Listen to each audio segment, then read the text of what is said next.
Hello friends, உங்கள் எல்லாத்துக்கும் என்னோட அன்பான வணக்கம். இன்றைக்கி நம்ம கத்திரிக்காய் புளிக்கூட்டு எப்படி செய்யலாம் அப்படிங்கிறத பார்க்கலாம். இது சப்பாத்தி, இட்லி, தோசை இது கூட தொட்டுக்க ரொம்ப நல்லாயிருக்கும். வெறும் சாதத்தில் போட்டு பிசைஞ்சு சாப்பிடக்கூட அவ்வளோ அருமையாக இருக்கும். வாங்க இதை எப்படி செய்யலாம் அப்படிங்கிறத பார்க்கலாம். இது செய்கிறதுக்கு நான் ஒரு 6-7 கத்திரிக்காய் எடுத்திருக்கேன். நல்லா பிஞ்சு கத்திரிக்காயாக. இதை மாதிரி கட் பண்ணி வச்சுக்கலாம் நீளமாக. ஒரு கடாயில் நல்லெண்ணெய் 2 டேபிள் ஸ்பூன் அளவு ஊற்றிக்கலாம். எண்ணெய் காஞ்சோன்னே 2 டீஸ்பூன் அளவு கடலைப்பருப்பு போட்டுக்கலாம். 1 டீஸ்பூன் அளவு கொத்தமல்லி, 6-7 வரமிளகாய் இது எல்லாத்தையும் சேர்த்து நல்லா வறுத்துக்கலாம். ஆயிலில் நல்லா வறுபட்டோன்னே ஆயிலிருந்து எடுத்துடலாம். இதை நல்லா ஆற வச்சுட்டு நல்லா மிக்சியில் பவுடர் பண்ணிக்க போகிறோம். இப்போ அதே ஆயிலில் கத்திரிக்காய் நம்ம கட் பண்ணி வச்சுருக்க கத்திரிக்காயை போட்டு வதக்கி எடுத்துடலாம். ஆயிலே நல்லா வதங்கட்டும்.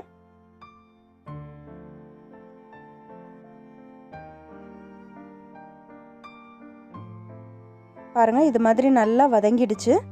இதையும் நல்லா ஆற வச்சுட்டு மிக்சியில் 1-2 அரைச்சிக்கலாம்.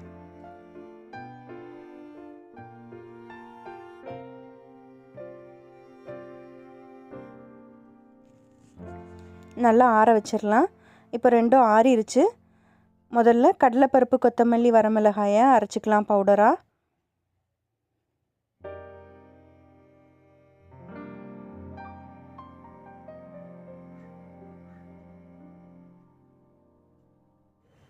பாருங்கள், இது மாதிரி கொரகொரப்பாக அரைச்சி எடுத்துக்கலாம். இப்போ அதே மிக்சியில் நம்ம வதக்கி வச்சுருக்க கத்திரிக்காயை போட்டு 1-2 அரைச்சிக்கலாம். பாருங்கள், இது மாதிரி அரைச்சி எடுத்து வச்சுக்கலாம். இப்போ அதே கடாயில் இன்னும் கொஞ்சம் எண்ணெய் ஊற்றிக்கலாம். 2 டீஸ்பூன் அளவு எண்ணெய் ஊற்றிட்டு 1 டீஸ்பூன் கடுகு போட்டுடலாம்.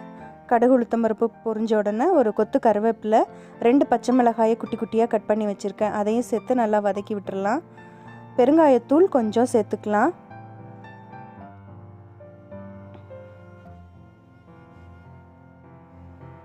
இதில் இப்போ ஒரு பெரிய வெங்காயம் நல்லா குட்டி குட்டியாக கட் பண்ணி வச்சுருக்கேன், அதை சேர்த்துக்கலாம். நல்லா வதக்கி விட்டுடலாம். வெங்காயம் வதங்குறதுக்கு உப்பு சேர்த்துக்கலாம்.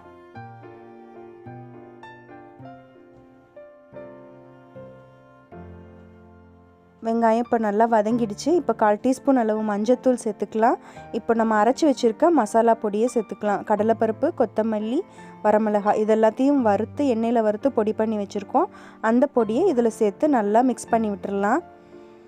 நம்ம 1-2 அரைச்சி வச்சுருக்க கத்திரிக்காயும் இது கூட இப்போ சேர்த்துடலாம். நல்லா மிக்ஸ் பண்ணி விட்டுடலாம். ஒரு சின்ன லெமன் சைஸ் அளவு புளியை ஊற வச்சு கரைச்சி வச்சுருக்கேன், அந்த தண்ணியை இதில் ஊற்றிடலாம். ரொம்ப கெட்டியாக இருந்ததுன்னா இன்னும் கூட கொஞ்சம் தண்ணி ஊற்றிக்கலாம்.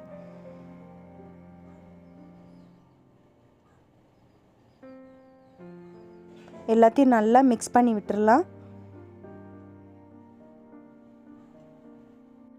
தேவையான அளவு தண்ணி ஊற்றி அட்ஜஸ்ட் பண்ணிக்கலாம்.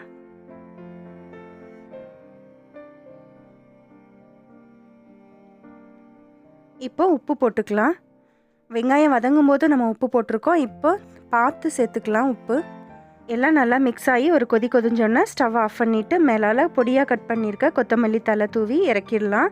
ரொம்ப டேஸ்ட்டாக இருக்கும். நீங்களும் இது போல் கத்திரிக்காய் புளிக்கூட்டு செஞ்சு பாருங்கள். சாப்பாட்டோடு சாப்பிட அவ்வளோ அருமையாக இருக்கும். இட்லி, தோசை, சப்பாத்திக்கு கூட ரொம்ப நல்லாயிருக்கும். அடுத்து ஒரு சுவையான ரெசிபியோடு உங்களை சந்திக்கிறேன். நன்றி, வணக்கம்.